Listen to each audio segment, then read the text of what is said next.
오늘은 메소드 오버라이딩, 메소드 재정의에 대해서 배워보고 폴리모피즘에 대해서 배워보도록 하겠습니다. 오늘 제가 목 상태가 조금 안 좋은데 목소리가 좀 이상해도 양해 부탁드립니다. 네, 이러한 메소드 오버라이딩 같은 경우는 상속을 이용한 객체 지향 프로그래밍 기법 중에 하나입니다. 이 메소드 오버라이딩은 derived 클래스가 베이스 클래스에서 정의된 메소드를 새로운 기능으로 재정의할 수 있도록 해줍니다. 이러한 메소드 오버라이딩을 사용을 하려면 다음과 같은 조건이 충족이 되어야 됩니다. 먼저 베이스 클래스에서 버추어로 선언된 메소드만이 derived 클래스에서 override, 즉 재정의를 할 수가 있습니다. 그리고 두 번째로 이 derived 클래스에서 베이스 클래스의 virtual 메서드를 override 하기 위해서는 이 해당 메서드를 이 베이스 클래스와 동일하게 선언을 하고 그 뒤에 일반적으로 이렇게 override라는 키워드를 붙여줍니다. 여기서 물론 override를 붙여주지 않아도 여기가 이제 베이스 클래스에서 버추어로 선언이 됐기 때문에 override가 되기는 하지만 가독성을 위해서 붙여주시는 것을 추천해 드립니다. 예를 들어서 이 B 메서드 같은 경우는 지금 버추어가 아니기 때문에 이 derived 클래스에서 override를 할 수가 없는데 여기 이 B 뒤에 override를 붙여주게 되면 이렇게 컴파일 에러가 발생을 합니다. 그래서 물론 이렇게 버추어 메서드에 대해서 이렇게 오버라이드를 해주지 않아도 오버라이딩은 되지만 명확하게 오버라이드 해주는 대상을 이렇게 표기를 하고 오버라이드 할 수 없는 대상에 실수로 오버라이드를 할 때 이렇게 컴파일 에러가 발생하도록 하기 위해서 오버라이드를 해주는 대상에 있어서 이 derived 클래스에서 오버라이드 해주는 것을 추천해 드립니다. 그리고 여기 보시면 여기 같은 경우는 이렇게 버추어를 해줄 필요는 없지만 우리가 나중에 이 derived 클래스를 상속받는 또 다른 클래스에서 이 메소드를 오버라이드 할 수 있도록 하기 위해서는 여기에서도 이렇게 버추어로 선언을 해줘야 합니다. 네, 그리고 이처럼 오버라이드를 통해서 하나의 클래스 인스턴스가 어떤 객체를 참조하냐에 따라서 다양한 방식으로 동작하는 것을 다양성, 폴리모피즘이라고 합니다. 이러한 폴리모피즘은 메모리를 공유하는 동적 관계에서만 이루어지는데 이것도 저희가 이따가 예제를 통해서 살펴보도록 하겠습니다. 이번에도 제가 이러한 메소드 오버라이딩과 폴리모피즘을 설명하기 위해서 이렇게 예제 코드를 작성을 좀 어느 정도 해놨는데 이 예제 코드를 보시면 여기는 이렇게 베이스 클래스와 이 베이스 클래스를 상속받는 derived 클래스가 있습니다. 그리고 이 베이스 클래스 같은 경우는 A와 B라는 메서드를 가지고 있는데 이 A 메서드 같은 경우는 virtual 키워드가 있기 때문에 가상함수 virtual 펑션이 되게 됩니다. 그래서 이 베이스 클래스를 상속받는 derived 클래스에서 이러한 virtual 펑션 A에 대해서 다시 override, 재정의를 할 수가 있게 됩니다. 하지만 이 B 같은 경우는 가상함수, virtual 펑션이 아니기 때문에 이 상속받는 클래스에서 다시 재정의를 할 수는 없습니다. 이 derived 클래스 같은 경우는 이 베이스 클래스를 상속받아 구현된 클래스인데 이 A 같은 경우는 베이스 클래스의 A 함수를 오버라이드 해서 이 기존과 다른 출력을 이렇게 내보냅니다. 이 B 함수 같은 경우도 이 derived 클래스 같은 경우는 베이스 클래스와 다르게 정의가 되어 있지만 이 B 같은 경우는 애초에 이 베이스 클래스에서 가상함수가 virtual 펑션이 아니었기 때문에 이 derived 클래스 B 같은 경우는 베이스 클래스 B 함수와 다른 별개의 독립된 함수입니다. 그리고 이 메인 함수를 보게 되면은 이 base from base 같은 경우는 이 베이스 클래스 포인터가 이 생성된 베이스 클래스 객체를 이렇게 가리키도록 합니다. 그래서 여기서 이 base from base에 A와 B를 호출을 하게 되면은 이 베이스 클래스에 정의된 A와 B가 호출이 되게 됩니다. 네, 그 다음으로 이 base from derived 같은 경우는 비록 이렇게 derived 클래스 객체를 얘가 가리키지만 얘 같은 경우는 이 베이스 클래스의 포인터 타입이기 때문에 이 A 함수를 호출을 하게 되면 이 베이스 클래스에서 정의된 A가 아닌 이 derived 클래스에서 오버라이드한 A가 여기서 호출이 되게 됩니다. 하지만 이 B 함수를 호출을 하면 이 베이스 클래스에서 B가 가상함수가 아니었기 때문에 여기 같은 경우는 기존의 이 베이스 클래스에서 정의된 B가 여기서 호출이 되게 될 겁니다. 예, 그리고 여기 같은 경우는 이 derived 클래스 객체를 derived 클래스 포인터가 가리키는 거기 때문에 여기 AB 같은 경우는 이 베이스 클래스와 무관하고 이 derived 클래스에서 정의된 AB가 호출되는 것을 확인을 할 수가 있습니다. 네, 여기를 한번 출력을 해보면 다음과 같이 저희가 원하는 대로 이렇게 베이스 클래스 객체를 베이스 클래스 포인터로 받은 경우에는 이렇게 베이스 클래스의 AB가 호출되는 것을 확인을 할 수 있고, 이 마지막 같은 경우는 derived 클래스 객체를 derived 포인터가 받았을 때는 마찬가지로 derived 클래스의 AB가 호출이 되는 것을 확인을 할 수 있습니다.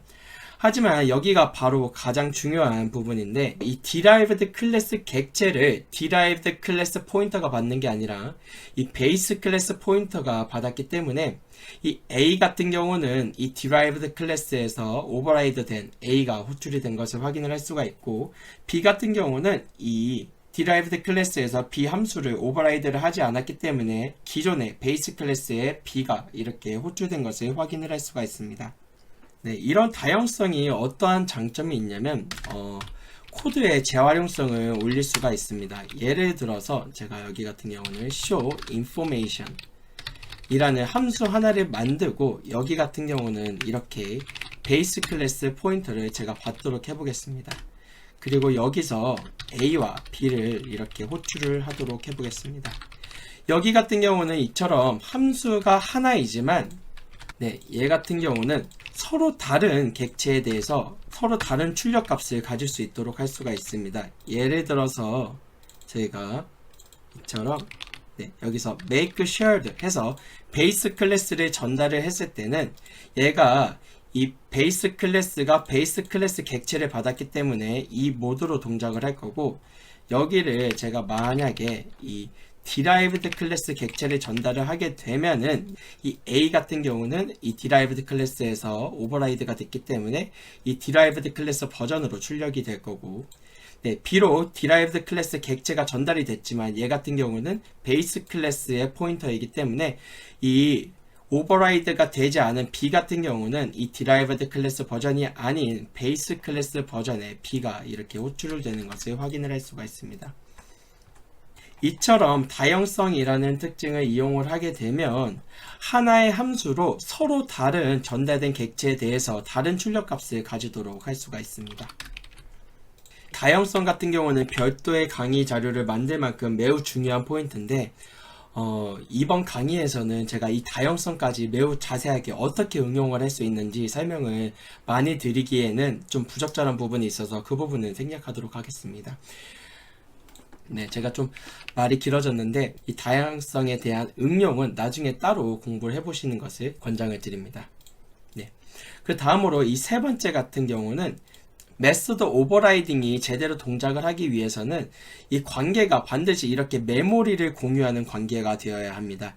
이게 무슨 말이냐고 하면은 저희가 메모리를 공유하는 관계가 몇 가지가 있었습니다. 이렇게 shared 포인터를 이용해서 할 수도 있었고, 그냥 일반 포인터를 이용할 수도 있었습니다. 예를 들어서 이런 식으로 해줄 수도 있고, 여기 밑에 같은 경우도 베이스 클래스의 포인터가 생성된 derived 클래스 객체를 받는다 이렇게 할 수도 있었고, 여기 derived 클래스 포인터가 저기 인스턴스가 생성된 derived 클래스 객체를 받도록 이런 식으로도 할 수가 있습니다.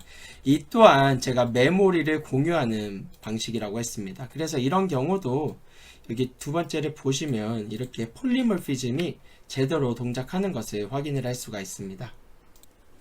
하지만 예를 들어서 이렇게 derived 클래스 객체를 정적으로 만들고 베이스 클래스 객체를 이렇게 정적으로 만들고 이 베이스 클래스 B가 D를 받도록 이렇게 해보겠습니다.